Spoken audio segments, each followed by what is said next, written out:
சொல்ல முடியவில்லை. சொன்னாலும் கேட்பதற்கு யாரு?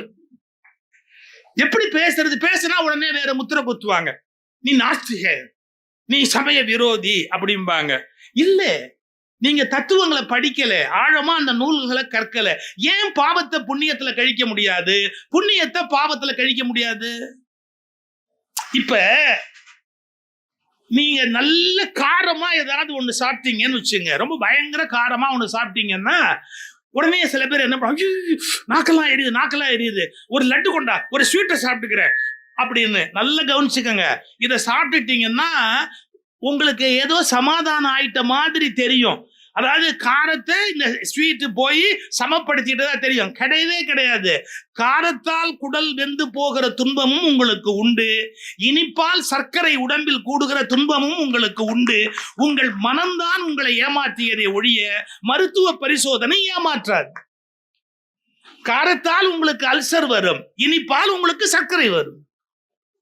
நீங்க ரெண்டு வகையிலையும் மோசமா தான் போவீங்களே ஒழிய காரத்துக்கு மாற்றாக நீங்கள் எடுத்த இனிப்பு ஒருபோதும் உங்கள் காரத்தின் கெடுதலை குறைத்து விடாது.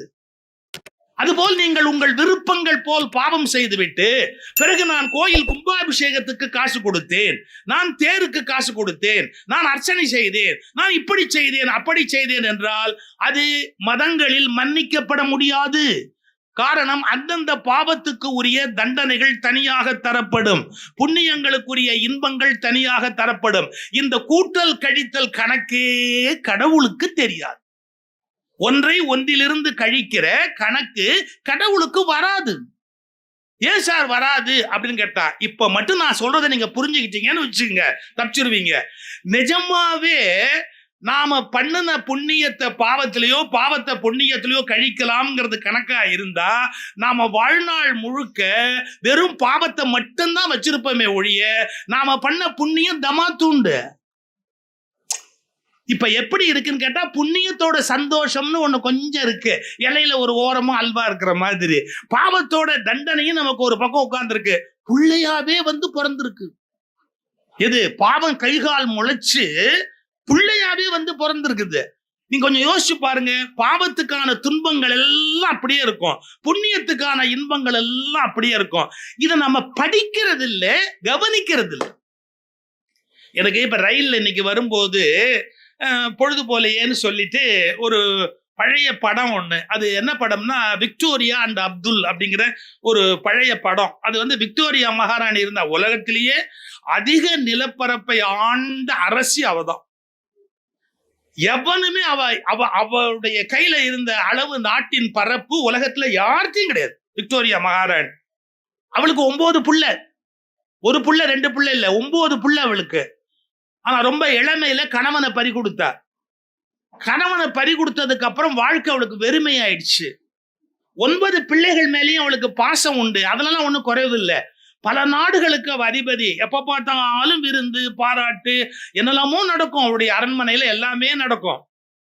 ஆனா அவளால அந்த சந்தோஷங்களை அனுபவிக்கவே முடியல. அவ எப்பவுமே சோகமா இருந்தா.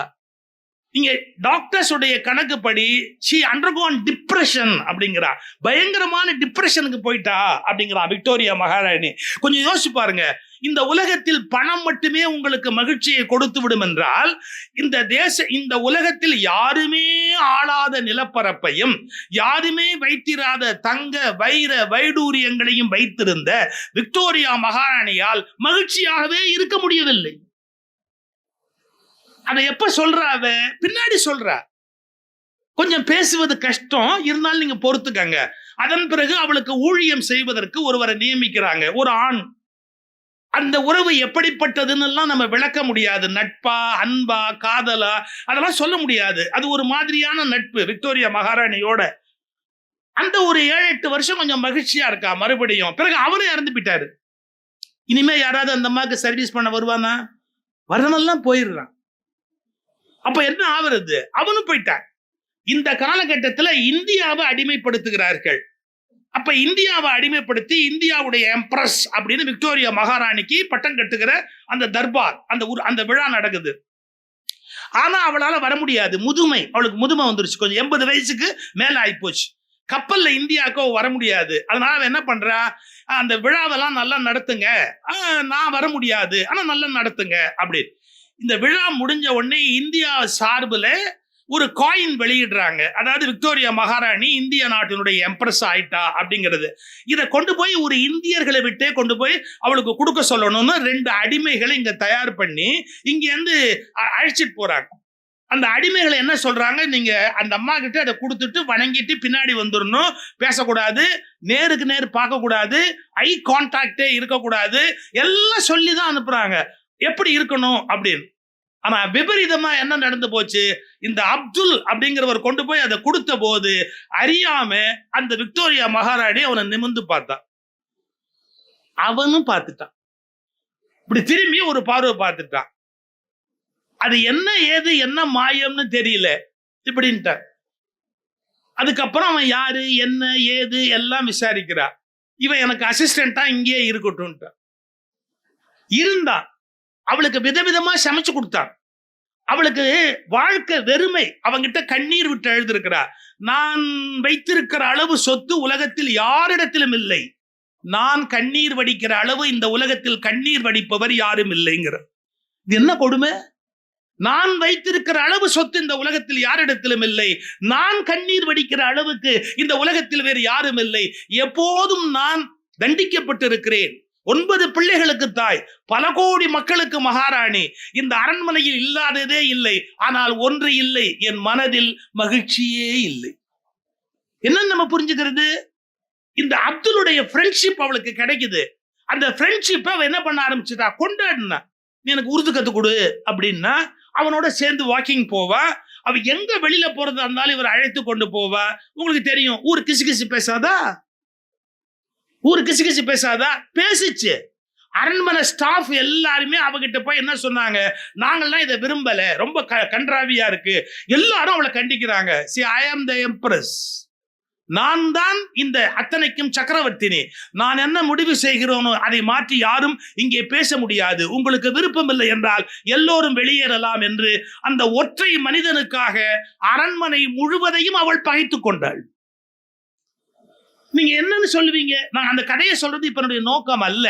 அவருடைய மரணப்படுக்கையில கூட அவனுடைய கையை பிடிச்சு கண்கள்ல தண்ணீர் விட்டு விட்டு, ஓ மை ஸ்வீட் சன், அவ யூஸ் பண்ண கடைசி வார்த்தை, என் பிரியமான இனிய மகனே, அப்படிதான் வார்த்தை யூஸ் பண்றா.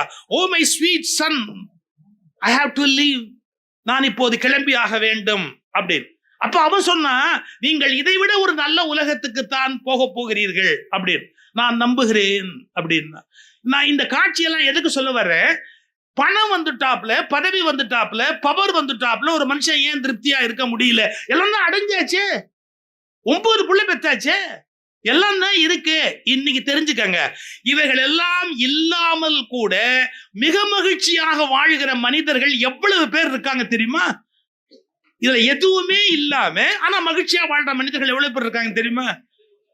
நாங்க ஒரு வேடிக்கையான கதை சொல்வோம். அதாவது ஒரு மகாராஜா இது மாதிரி ரொம்ப கஷ்டப்பட்டவர் என்ன பண்ணாரு, ரொம்ப வேதனையில மந்திரி கிட்ட சொன்னாராம், எப்பா ரொம்ப துன்பமா இருக்குடா, நான் என்ன பண்றதுன்னே தெரியல. உடனே அவன் போய் ஒரு குரு கிட்ட கேட்டான், எப்படிங்க எங்க மகாராஜாவை சௌக்கியமா வச்சிருக்கலாம்? அவர் சொன்னாரு, யார் இங்க ரொம்ப ஆனந்தமா இருக்கிறானோ, நல்ல ஆனந்தமா இருக்கிறானோ, அவன் சட்டையை வாங்கிட்டு வந்து அவருக்கு போடு, அவர் உடனே மாறிடுவாரு அப்படின்னு. இந்த மந்திரி அப்படி ஒரு ஆளை கண்டுபிடிச்சு ரொம்ப குஷியா மகிழ்ச்சியா இருக்கிறவன்ட்ட போய் ஒரு சட்டையை கொடுத்தேன்னா நான் மகாராஜாக்கு போடுவேன்னா, ஒரே ஒரு ப்ராப்ளங்க, நம்ம கிட்ட சட்டையே இல்லைங்கோன்னா, சட்டையே இல்லைங்கோ அப்படின்னா. இப்ப என்ன புரிஞ்சுக்கிறது, எதுவுமே இல்லாம அவ்வளவு ஹாப்பியா இருக்கிறான், எல்லாமே இருக்கு, இங்க ஹாப்பியா இல்ல. இதைத்தான் நீங்க புரிஞ்சுக்கணும். என்னன்னு கேட்டா, செல்வம் சேருவதோ அல்லது அனுபவிக்கக்கூடிய அதிகாரங்களை பெறுவதோ ஒருவன் வாழ்வில் மிகப்பெரிய வெற்றி அல்ல. நல்ல மனிதர்களை சம்பாதிப்பதுதான் உண்மையிலேயே வாழ்க்கையில் அரிதான விஷயம். ஒரு நல்ல மனிதர்களோடு நமக்கு இருக்கிற பழக்கம், அது தருகிற ஆனந்தத்தை இந்த உலகத்தில் எதுவுமே தர முடியாது. கொஞ்சம் யோசிச்சு பாருங்க. அப்ப நம்ம கணக்கு எப்படி இருக்கு அப்படின்னு கேட்டா, இவையெல்லாம் புண்ணியத்தினால் உங்களுக்கு செல்வமாக வந்தாலும் உங்கள் மனவேதனை என்பது பாவத்தினால் பட வேண்டிய துயரம் தனியாகத்தான் இருக்குமே ஒழிய ஒன்றில் கூட்டவோ கழிக்கவோ முடியவே முடியாது. இதையும் சொல்லணும்னு தான் நினைக்கிறேன், முடியாது. எல்லாம் நினைச்சுக்கிட்டு இருக்காங்க அதை இதுல கழிச்சு விடலாம். எது இல்லாத பாவம் எல்லாம் பண்ணிட்டு நாம சாமிக்கு காசு கொடுத்துட்டா கழிக்கலாம்னு நினைக்கிறீங்களே, சுகி சிவத்தை நம்புறவங்களுக்கு சொல்றேன், கழிக்க முடியாது, கழிக்க முடியாது, கழிக்கவே முடியாது. அதனால் என்னை உங்களுக்கு பிடிக்க முடியாது, பிடிக்க முடியாது, பிடிக்கவே முடியாது. அதை பத்தி எனக்கு கவலை கிடையாது. உங்களுக்கு எனக்கு பிடிச்ச என்ன, நான் என்ன திருப்பத்தூர் தொகுதியில நிக்க போறேன்? இல்ல உங்களுக்கு பிடிச்சா என்ன, பிடிக்காட்டி என்ன, சொல்றதை சொல்லிட்டு போயிட்டே இருக்க வேண்டியதானே. யாருக்கு என்ன பிடிக்கும்னு கவலைப்படணுமா என்ன? என்ன கூட பல பேர் கமெண்ட் போடுவான், இவன் பேச்சு வியாபாரி அப்படின்பா. பேச்சு வியாபாரி அட போட, பேச்சு விபச்சாரியே பல பேர் இருக்கிறான். நான் பேச்சு வியாபாரி தானே. இந்த காலையில ஒண்ணு பேசுறான், மத்தியானம் ஒண்ணு பேசுறான், சாயங்காலம் ஒண்ணு பேசுறான். பேச்சு விபச்சாரியா இருக்கிறதாண்ட அவமானப்பட வேண்டிய விஷயம். பேச்சு வியாபாரி எங்க அவமானப்பட வேண்டிய விஷயம்? நான் எதுக்கு சொல்ல வரேன், சில கருத்துக்கள் நமக்கு கசப்பை உண்டாக்கும், ஆனா அவைதான் உண்மையானது.